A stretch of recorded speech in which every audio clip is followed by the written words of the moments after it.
Отец Александр, почему многие люди воспринимают церковь как бизнес? А вы знаете, это отношение, скорее всего, людей внешних, не имеющих отношения к церкви. Я обратил внимание, что интересуется тем, вот какие у священников машины, а почему там у вас в храме золото или еще там что-то. Ну, они думают, что золото. Как раз те, которые ни копейки на церковь не пожертвовали. И не имеют никакого отношения к этим деньгам. Они не платят налоги на церковь, но им очень интересно, откуда это все берется. Церковь – это организация.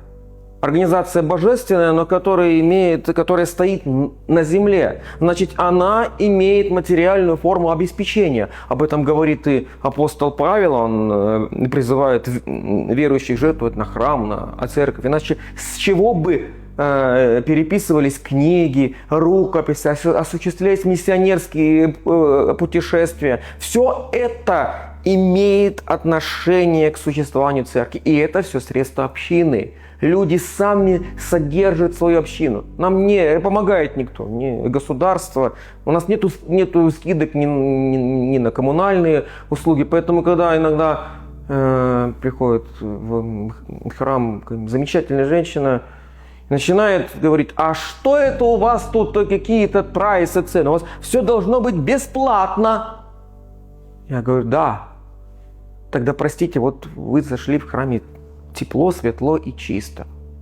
То есть кто-то должен прийти, заплатить, чтобы это было, и вы сюда пришли, чтобы все было бесплатно. Увы, так не бывает. На каждого члена общины возлагается необходимость содержать свою общину. В православной церкви нет традиции десятины.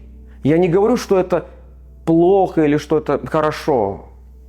Это постановление библейское, но сложилось так, что ее нет. Ну, в силу разных причин, в том числе социологических, политических.